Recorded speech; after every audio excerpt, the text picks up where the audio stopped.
Subhanallah walhamdulillah, la ilaha illallah wallahu akbar. Subhanallah walhamdulillah. Assalamualaikum warahmatullahi wabarakatuh. Alhamdulillahirabbil alamin, wassalatu wassalamu ala asyrafil anbiya'i wal mursalin wa ala alihi wa sahbihi wa man tabi'ahum bi ihsanin ila yaumiddin. Amma ba'du. Sahabat Salimah rahimakumullah. Puji dan syukur hanyalah bagi Allah semata. Sholawat dan salam semoga senantiasa tercurah kepada Nabi junjungan kita, Nabi Muhammad sallallahu alaihi wasallam, yang senantiasa sangat kita harapkan syafaatnya pada hari kiamat kelak. Begitu pula kepada para sahabat, keluarga beliau yang mulia, serta seluruh pengikut risalahnya hingga akhir nanti. Sahabat Salimah yang dirahmati Allah subhanahu wa ta'ala, sesungguhnya bulan Ramadan yang mulia ini akan terasa begitu singkat. Hari-harinya akan terlalu begitu cepat, meninggalkan kita penuh penyesalan jika kita tidak segera tersadar untuk mengisinya dengan berbagai kebaikan. Isyarat begitu dalam tentang hari-hari Ramadan kita dapatkan setelah ayat perintah kewajiban berpuasa, di mana Allah Subhanahu wa taala berfirman, Bismillahirrahmanirrahim.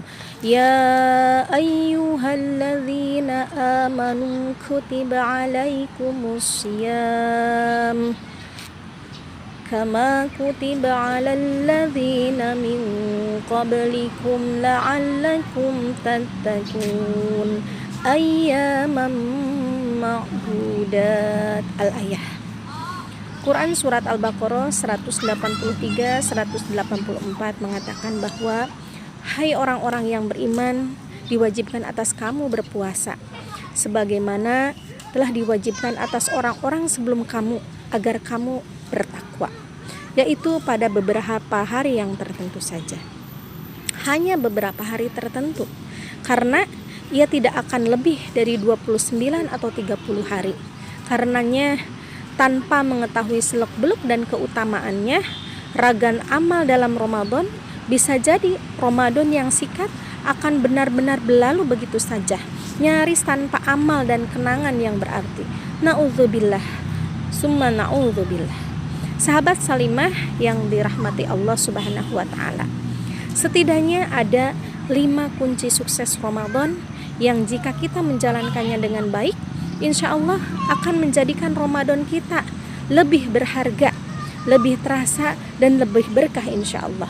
Dengan 5 hal tersebut, kita bisa meniti hari-hari Ramadan dengan dipenuhi amal yang baik dan disyariatkan.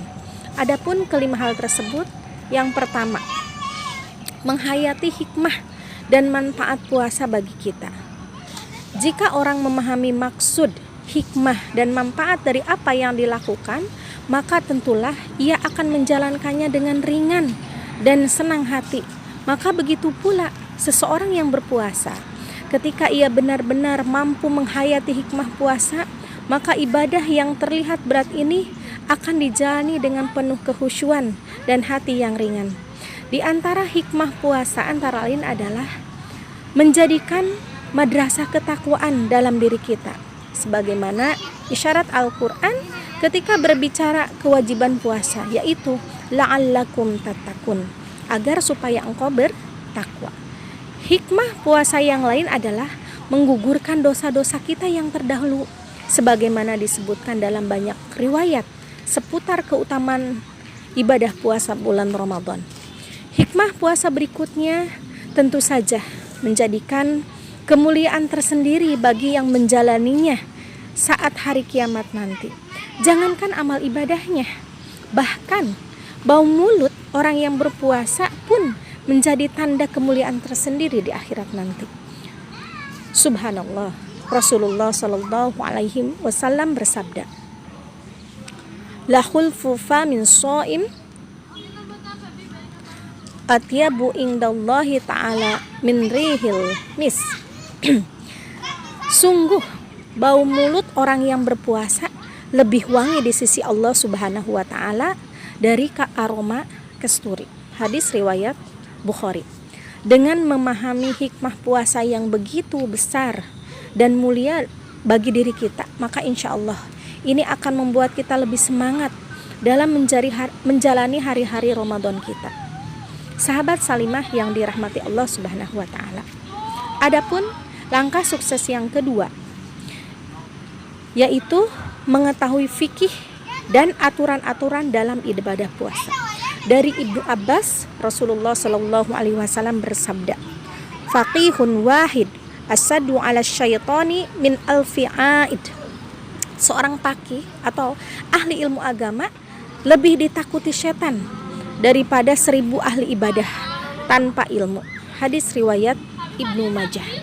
Hadis di atas menegaskan kepada kita tentang urgensinya ibadah dengan ilmu.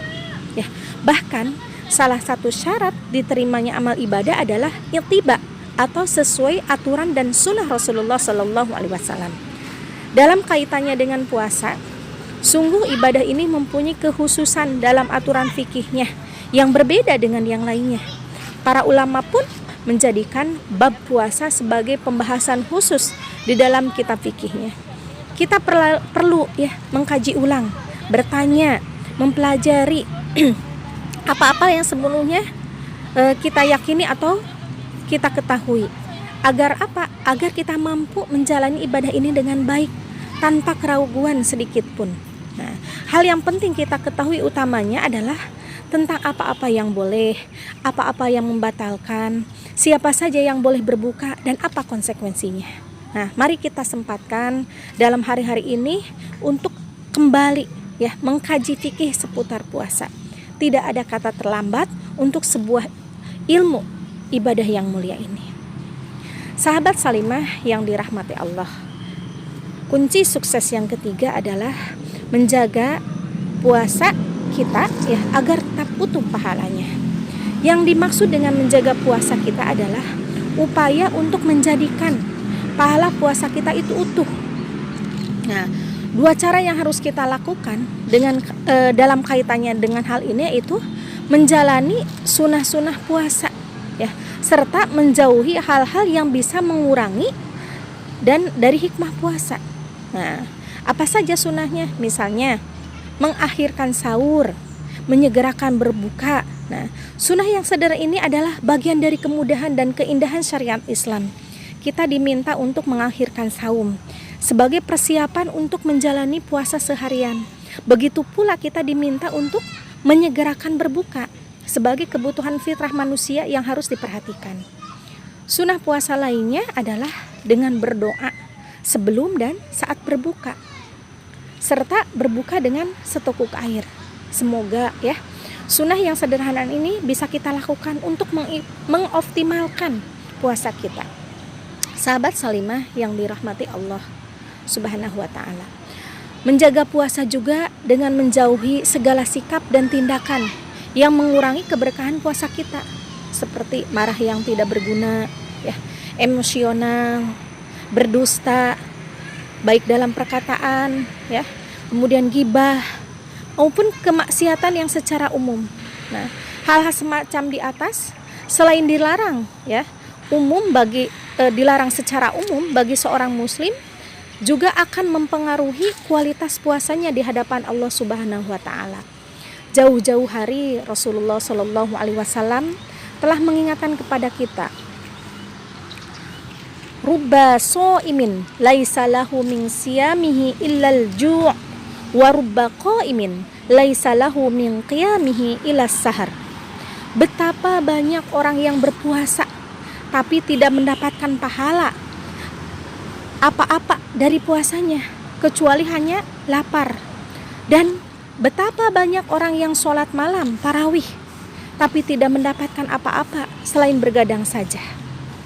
Mari kita mengambil pelajaran dari hadis di atas untuk kemudian meniti hari-hari Ramadan kita dengan penuh kehati-hatian dan perhitungan.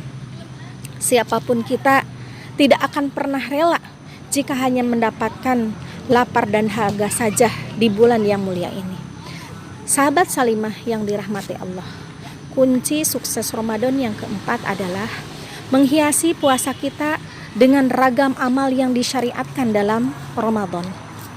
Sesungguhnya ibadah dalam Ramadan bukan hanya puasa saja, tetapi banyak ragam ibadah yang juga disyariatkan dalam bulan penuh berkah ini.